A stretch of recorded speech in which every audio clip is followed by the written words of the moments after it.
Hello and welcome to the Car Care Now channel and welcome to the 2023 Toyota Sequoia. All updated, all new, ground up, everything has been changed in the Sequoia, which basically was a dinosaur, and now it is no longer a dinosaur. Latest high-tech equipment, drivetrain, everything has been updated. It is even a hybrid now. So in today's video, we're going to do a proper tour of this thing, so you know if you should consider one or you should just keep your old one or look elsewhere right after this.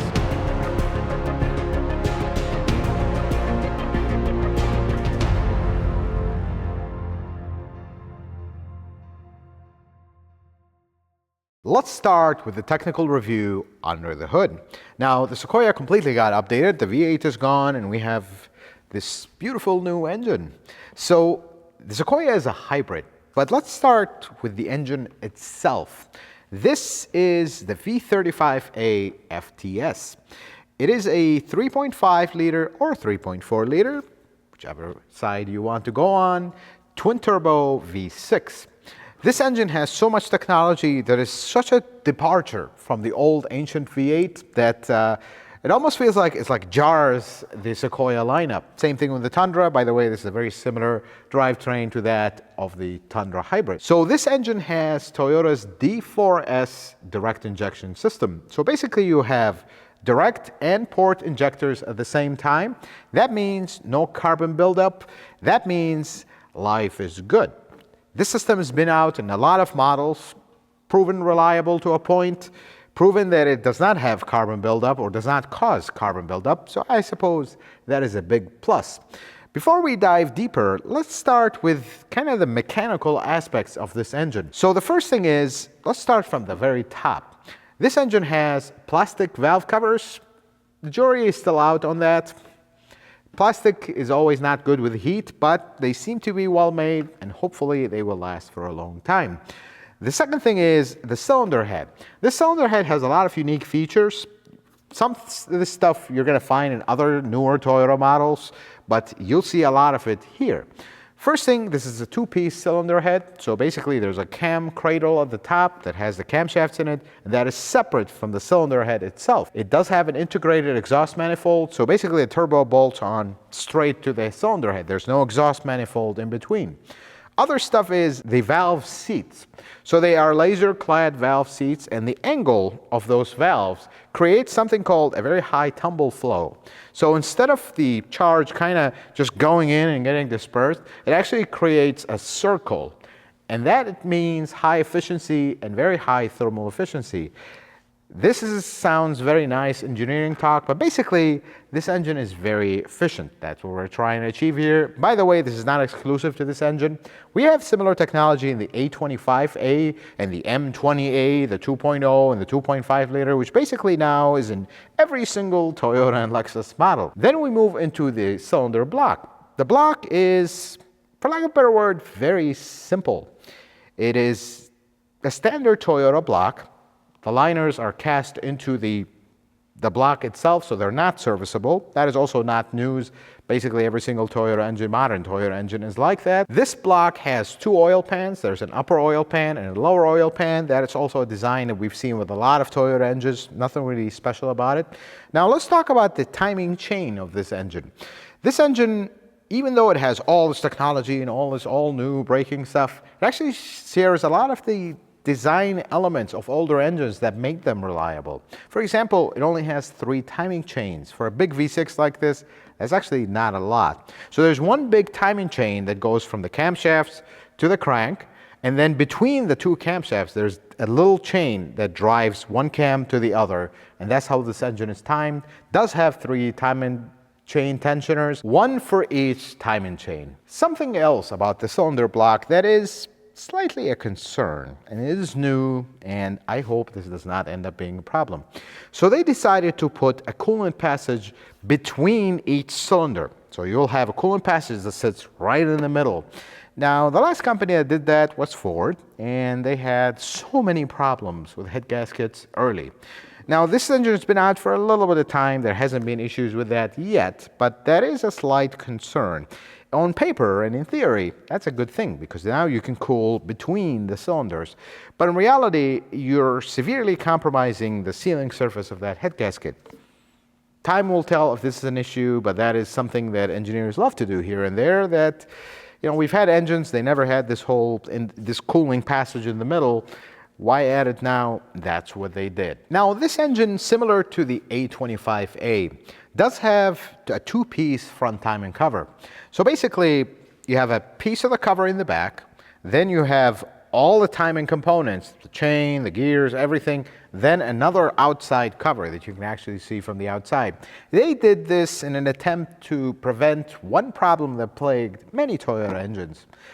The place where the front timing cover meets the cylinder head meets the block. That corner always leaked in the past. In this engine, that area actually does not have sealer. Literally, the back cover kind of loops over it. So that was an attempt to remedy that one problem that many of you have heard of, seen it on my channels, heard of it somewhere else. This doesn't have that issue, hopefully, because they had to really overcomplicate things to solve that, but it is the solution they came up with. Something else about this, which is interesting, the oil pump is actually integrated into the front timing cover. This is a design that is not new. They've been actually doing this for a very long time, very successfully. The oil pump never really had issues. Service becomes a little bit more intricate because you have to make sure that the sealing between the front timing cover and the rest of the engine is done well, but that has to do with service. Design-wise, actually very compact. It's a great place for an oil pump, right at the nose of the crank, no additional chain, none of that. Now, this engine has a few interesting things. First one is, only the Germans think that more is better.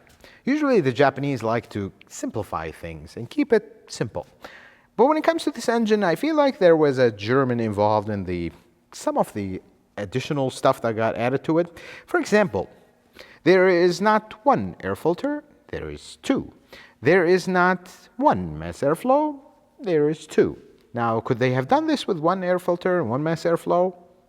Yeah, but they chose to do it the German way, and you have two air filters, two mass airflows, two air ducts going in. Why not? But then it goes more German than that. Let's talk about the turbo, and this is where the biggest elephant in the room. This is a twin turbo engine, so there's one turbo in each bank of the V. Life is good, right? Well, service is extremely complicated in this because usually servicing anything with the exhaust manifold, on the old V8 even, was a nightmare because you have the frame in your way, because this is, after all, a body-on-frame truck. So the location of the turbos is tough. This is the better location.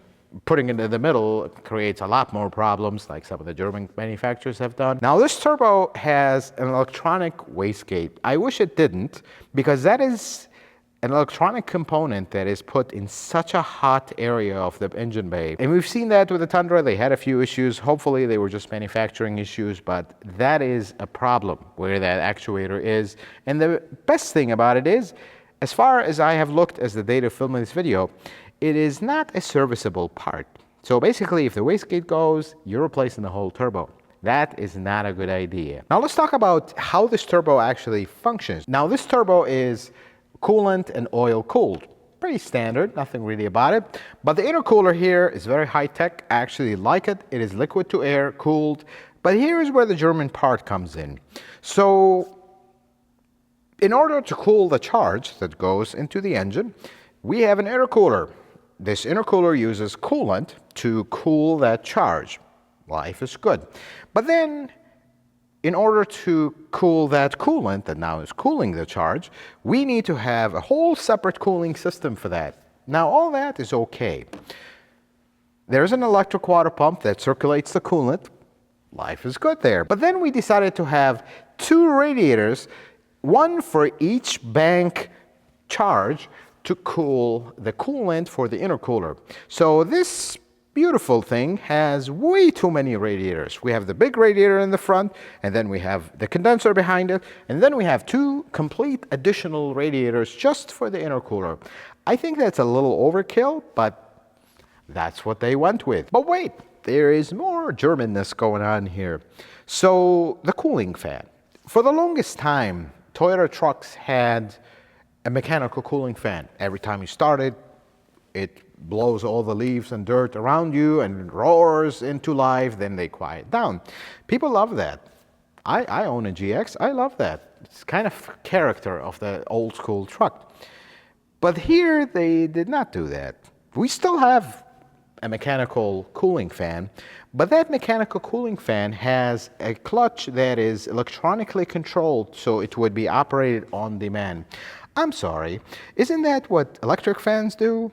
You know, put two electric fans, have them come on when you want, shut off when you want, control the speed and whatnot. I don't understand the overcomplication of this mechanical electrical fan. Why can't we just put electric fans? That is the last German part, hopefully. Let's talk about the hybrid system of the new Sequoia.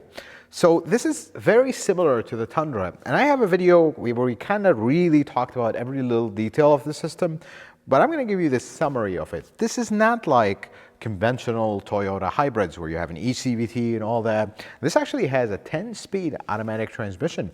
Between the engine and the transmission, there is an electric motor that has a clutch. It can engage, disengage, start the engine, drive the car, or completely disengage and do nothing. Controlling that motor is the inverter that sits right here, where in the non-hybrid Tundra, this is where the 12-volt battery would be, and this battery is in the back. This does all the magic. This basically drives the motor, charges the battery, and runs the AC compressor, which, by the way, in this car, it is electric, which is good. Now, this does not have a boost function where it can boost the voltage like regular hybrids. This does not have that because this hybrid system is not really meant for that kind of efficiency. This gives the drivetrain kind of a boost for towing, for better torque, slight better efficiency, but it's not really focused on gas mileage flat out. You're not going to get 25 miles to the gallon with this. Actually, you're not even going to get close to 20. We'll talk about that in a little bit. But this inverter, just like all hybrid inverters, generates a lot of heat. So it does have its own cooling system. It has its own water pump, own coolant reservoir, and everything. So yes, the Sequoia has 3 cooling systems with many, many, many radiators. That's just the way it is, and there's a lot of coolant hoses everywhere, and this is perhaps a tad bit too complicated going from the old dinosaur to this, but that's the way they had to do it to integrate this hybrid system into this, and I suppose it works, but the one thing I will say is this is completely different than your standard Toyota hybrid. This is not the same. You will not get that EV range where you can drive it for a bit. It doesn't even have an EV button. One thing I will say that is kind of important, even though this is a hybrid, it still has a starter. And that starter will come on in certain conditions only. So if your battery is very low or you've just refueled the car, it'll actually use the starter to start the engine. Otherwise, it is using the electric motor to start the engine. But I like that they left the starter there because this is not really a full hybrid. So having the starter there for those little emergencies is nice. Let's take a look underneath the 2023 Toyota Sequoia. The first thing you notice, it is not all covered up because this is a body-on-frame truck. The first thing the only cover that we have is this little one. 4 12-millimeter bolts. This comes out, exposes your oil filter. Very simple service, unlike the previous one where it had metal covers all over the place. This actually doesn't have anything. This is basically a paper cover. Looking at the front suspension here, I can say one thing. Things are similar design-wise, but they're actually larger. If we look at this massive sway bar, I mean, it is massive. And that is nice to see. Front strut is a very similar design to the previous ones, but one thing I noticed about the upper control arm, it is kind of skinnier and it's more hollow than the previous one. Probably trying to save weight there. Something else, the tie rod, aluminum, the knuckle is aluminum, the bottom ball joint kind of holder is aluminum. There's a lot of aluminum here because they're trying to save in weight. Front differential, is aluminum. And that's kind of interesting in trucks like this. This is a massive unit. It's pretty open and wide open, basically. You can easily service it, see it. 2 axles coming out of it. Pretty much similar design to the previous ones, but it is aluminum. Oil pan is right here. Drain plug's right here. Pretty simple. There's not really much to it. As we go to the back, you're going to notice a lot is going on in this general area. First thing is this little unit right here, from here to basically to the engine. This is where that hybrid kind of clutch and motor lives. It does have its separate fluid. It's the same kind of fluid, but it is separate than the rest of the transmission. And then the transmission, the 10-speed transmission, is actually not a huge transmission. And that's pretty cool. I mean, this is a 10-speed enormous transmission. It's only this big. That's actually a pretty compact unit. And then the transmission oil pan is here. It only has 1 plug. This is a sealed system. Basically, it has a tube behind this. This is how you set the transmission fluid level. But we look here, and this is where things will make some people happy. This is a transmission cooler. It's not an external one. It's one that goes to the radiator, but nonetheless, we have a cooler with a thermostat. The thermostat is something that we've grown accustomed to in newer Toyotas. Pretty interesting. And then another thing that is interesting is this. This is actually a shifter cable. On a 2023 mega complicated hybrid system, we have a shifter cable. Folks, this is the kind of stuff that makes my heart happy. We don't need some electronic gizmo, this and that. We just need things to be simple. Shifter, cable, simplicity. Nothing really will go wrong with it, and life is good. This is the secondary cat. There's actually another cat up front. Same thing on this side. This is the secondary cat, and the main cat is up there. A little too exposed. I hope the catalytic theft situation is calming down, but these are pretty exposed. As we make our way back, we look at the transfer case. Now, there are 2 things about this transfer case. Some of them are good if we wrap around, and we'll show them here. 2 things about this transfer case. First, this actuator is actually now serviceable from the outside. You don't have to disassemble the entire transfer case to service that actuator. But then there is the little details. Do you remember when we talked about the Germanness of this design? There's more Germanness here. Are these inverted torques on the transfer case of a Toyota? That is a very German fastener right there. I don't know why they used inverted torques on the transfer case, but they did. It's pretty interesting. And then the other thing that this is not exclusive to this. They've been doing this for a little bit with the Tundra and Sequoia. These plugs. I don't know what was wrong with a regular drain plug with a gasket, but these plugs are, this is the fill and this is the drain, and basically these are one-time use. You have to replace them every time. I don't know why we went to that, but we did. And that's unfortunately what they did. Then we look over here to the world's longest fuel tank. I mean, this thing is enormous. It starts here, ends all the way here. It had to be done this way because the giant muffler sits here, giant drive shaft is here, so there was only one way for it to make this enormous fuel tank. It works, but it's an interesting shape and the way it's sitting in this truck. Then we look at the rear end, and something interesting happened here, a major change. The previous Sequoia has probably one of the most complicated rear suspension setups because it had a differential and 2 axles that are like CV axles. This one has a massive solid rear end. I think this is better, believe it or not, and basically the alignment in the rear is fixed. There's no adjustments here, and this was something of a nightmare in the previous Sequoia. Aligning the rear was very tricky, and it had way too many moving parts and the complication. This is much better, much more suitable for a truck like this. Now, equally to the previous Sequoia, they still have air suspension in the back as an option, and there's this giant air shock right here. Folks, I don't remember the last time as a Toyota technician that I've really dealt with any air suspension problems with the Sequoias. Some of the older GXs on Lexus side, you know, the bag starts leaking, you replace it or you convert it. But This is probably as reliable as you're going to get an air suspension ever in the automotive industry. They're very basic. They're so slow to operate, and don't count on it being a proper air suspension, but they work, and they're not something you should shy away from just because it has air suspension. Then we look at the rear brakes. We have electronic parking brake. That is something actually new in the Sequoia. The previous one, of course, being a dinosaur, did not have that.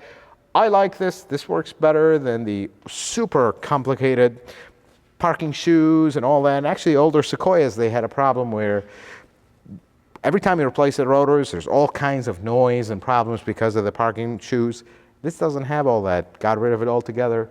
We have a motor, works great, life's good. The rear suspension on this is rather simple, kind of like every single other Toyota trucks. Few arms that locate the rear end, and that's about it. Never really had issues with them in other trucks, and I don't think you're going to have issues with them here. And when you look at this beautiful sight right here, now this is not a full-size spare, but it is a pretty massive temporary spare tire because, of course, it's a big truck, you need something big. It's nice, and there's one thing about it. This does not have a tire pressure sensor, which is nice. Some people think they should have them, but actually, I'd rather they don't, because there's one less sensor you have to worry about, and the tire is constantly low, and the light is always on, and all that. This doesn't have it, so that is a good thing.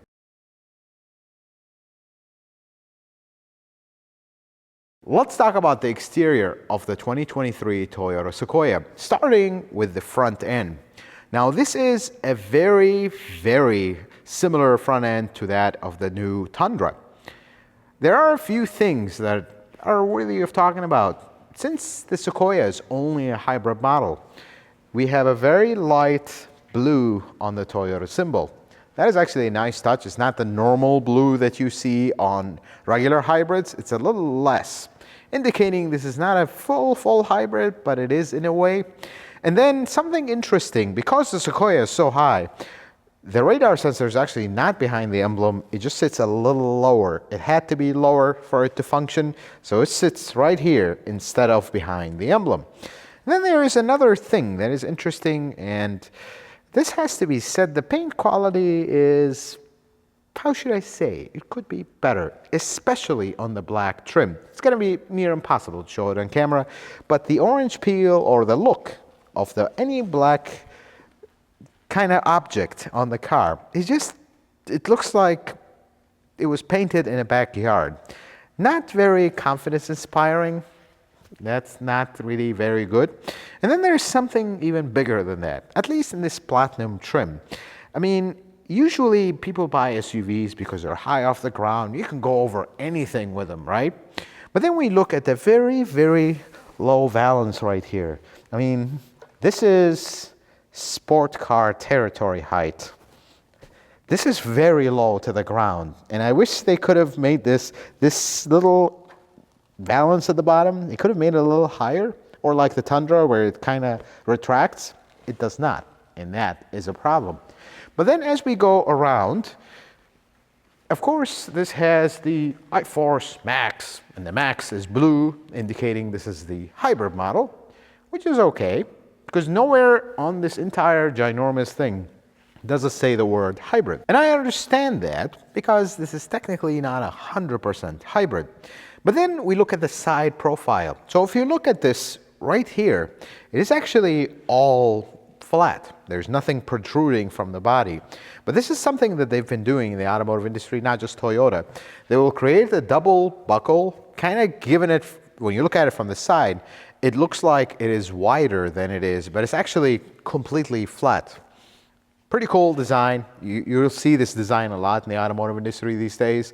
I think it works because we don't have to make the cars wider, but we give them kind of the indication that they are wider.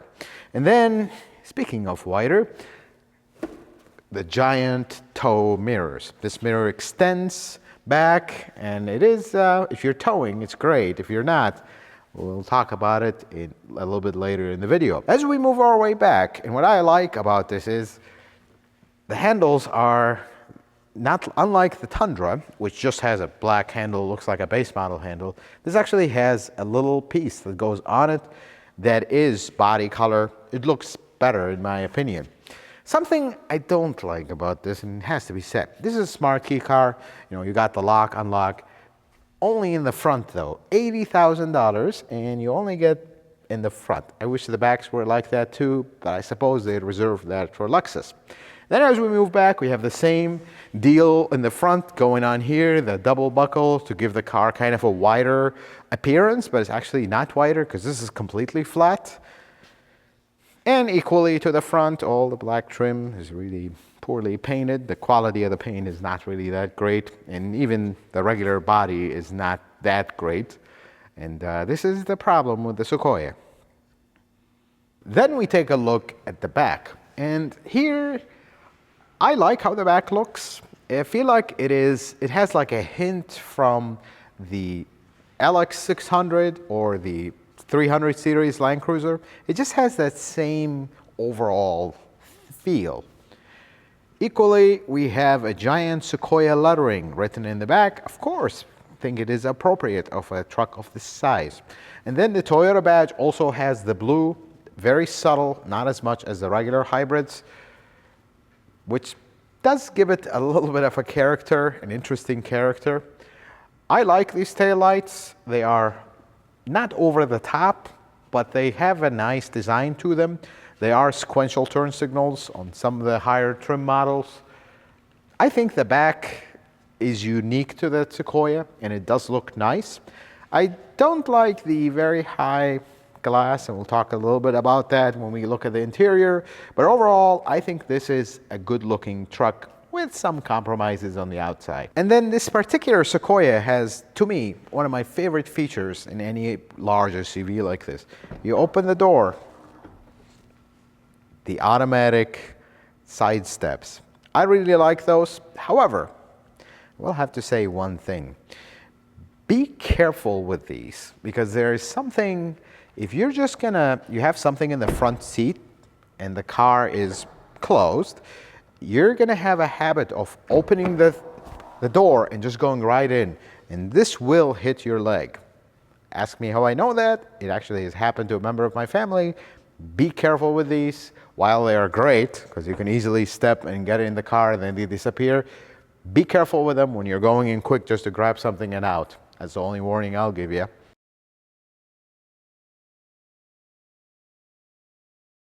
Let's talk about the interior of the 2023 Toyota Sequoia.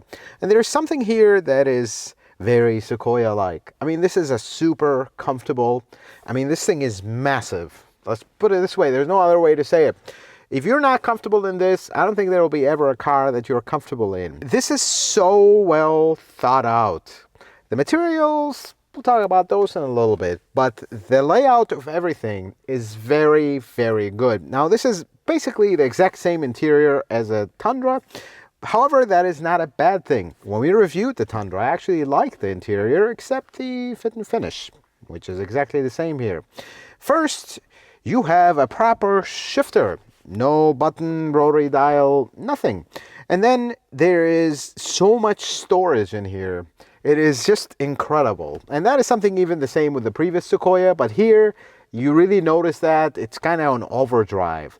Then in the middle of the dash, you have a massive screen. I mean, it is massive. But again, this would look very out of place in a smaller car. But in here, it almost blends in perfectly because this is such a large interior. The infotainment system here is updated. It's the latest system from Toyota. It is great. It does have a lot of features, but it is glitchy.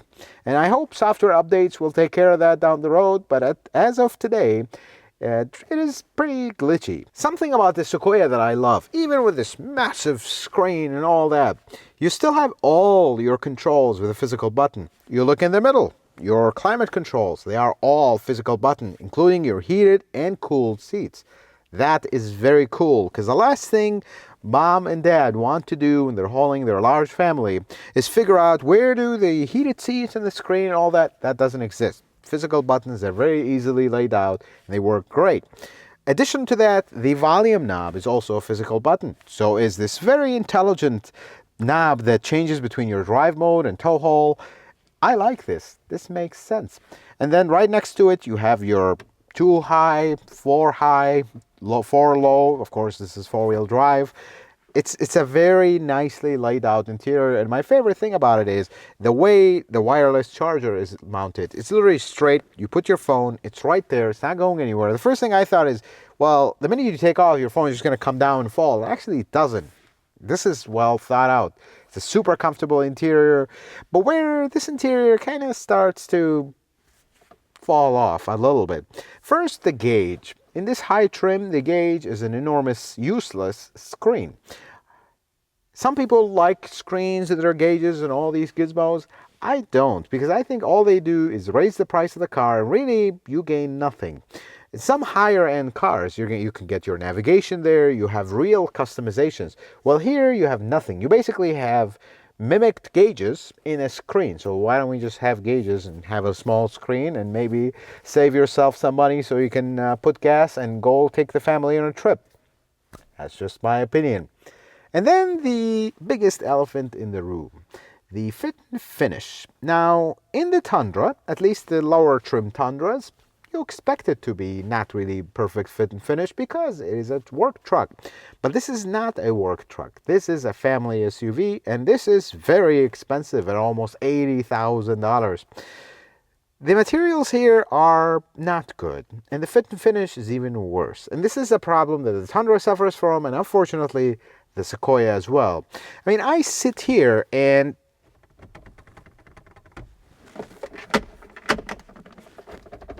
everything rattles. It just doesn't feel like an $80,000 truck. Now, I understand that that price has to do because it's a hybrid and it's a big car and all that, but they could have done a lot better here. And the little nice materials that you have, it almost feels like we have samples of it here and there, and that's it.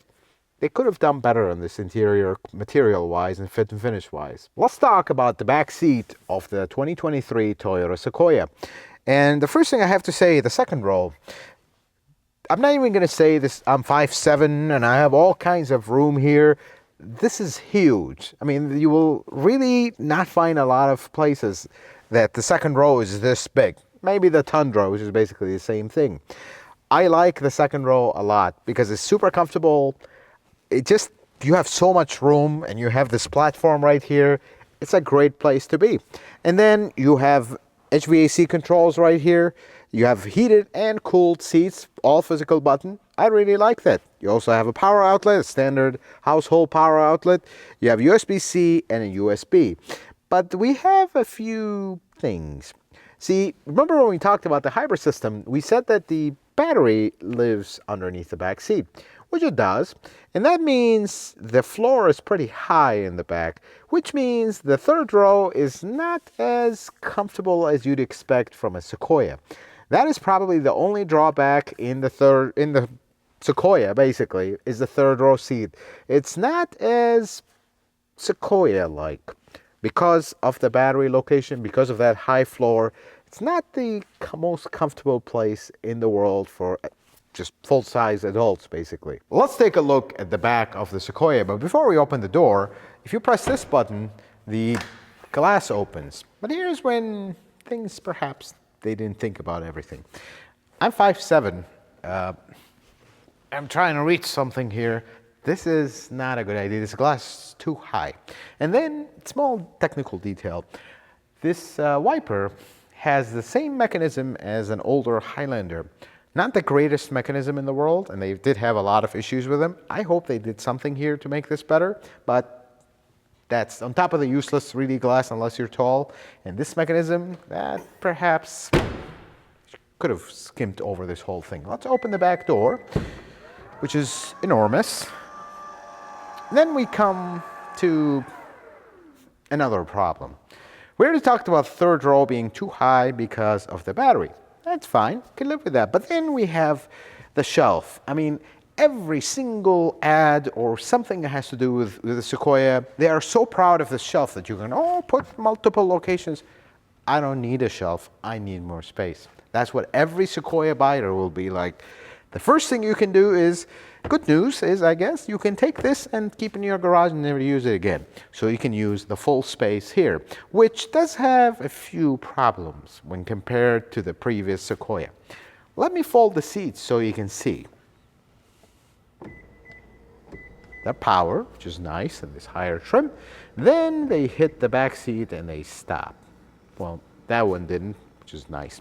So then we have to start beeping at you. You have to go back here, fold the seat up, and then continue our operation. And then you end up with this. That is not a very large space, and you have the seats in your way. That's a problem. This is all you can move, the seats. I mean, couldn't we have thought of a better situation than this? This is not good. Oh, but wait, we can fold the second seat.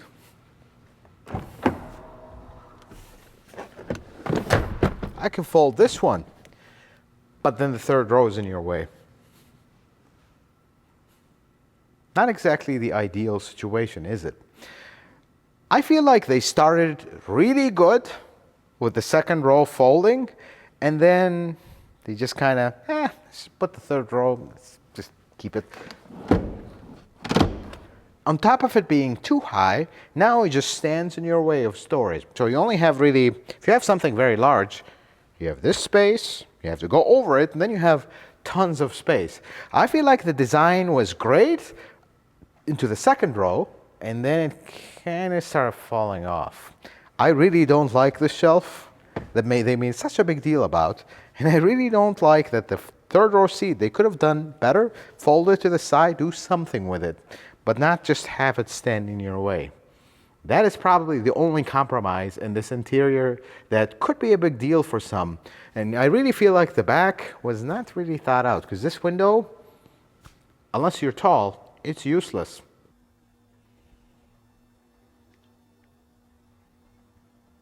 Let's talk about some things I do not like about the Toyota Sequoia. While the interior is functional to a point, I don't exactly like the way it's put together. The materials are not very nice, and the fit and finish is not impressive. For a price that this thing commands, it's just not good.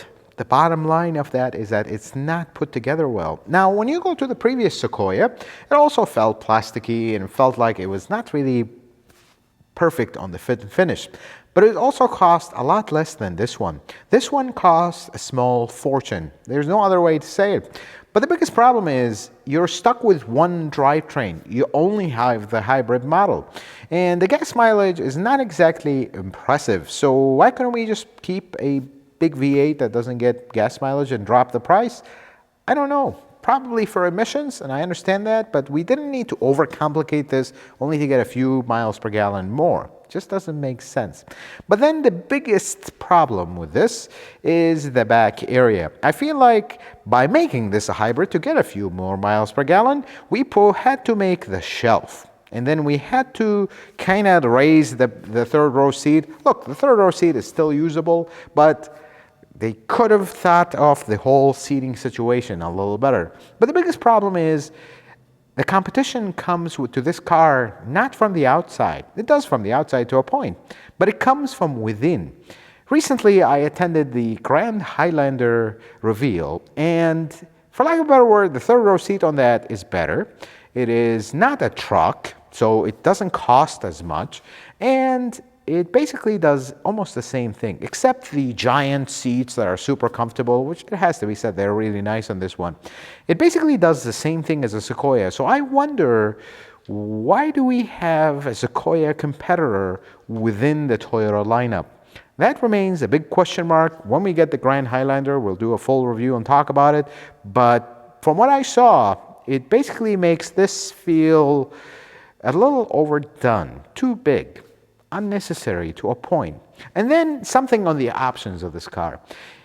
This has the cartoon-like towing mirrors. And if you're not going to be towing, don't get them, because they produce a massive blind spot. Basically, if there's any car that is lower than you, to your left, the blind spot is unbelievable because of this massive mirror. So if you're not going to be towing with this, and if you are towing with this, it has to be said they are really cool mirrors for towing. But if you're not, don't get them, because that blind spot is scary at times.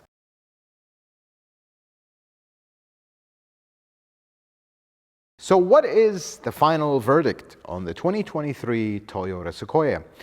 I really like this new Sequoia.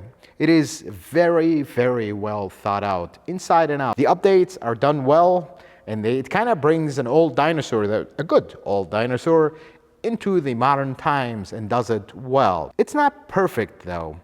I mean, this is a hybrid, and it kind of, in a bad way, departs from the standard of Toyota hybrids. It's just not efficient. You're not going to get 25 miles to the gallon with this, being a hybrid. You're actually going to get more like 15, 16, and that's about it. That is not good. But what's even more than that is the interior. At the price these command these days, it just doesn't feel like a $80,000 truck-like. It's very truck-like, very plasticky, not really put together well. There's gaps all over the place. So that kind of plays into this. But if you've owned a previous Sequoia or you've owned a previous truck of this segment, this is not going to disappoint you, because I think the powertrain is decent. I think the updates they did to it brings it more into this time, although the previous Sequoia buyers really liked it being a dinosaur, but this still feels every bit as much as a Sequoia as the previous one. If you've owned a Sequoia, you get in this, you're going to feel that Sequoia feel, and that it did not lose. And I like that about it. Folks, I hope this video was helpful and informative. I hope you learned something new. If you like it, consider giving it a thumbs up. If you're not a subscriber, consider subscribing to the channel. Check out some other videos. And until the next video, folks, may the Lord bless you and keep you. And you have yourself a wonderful day.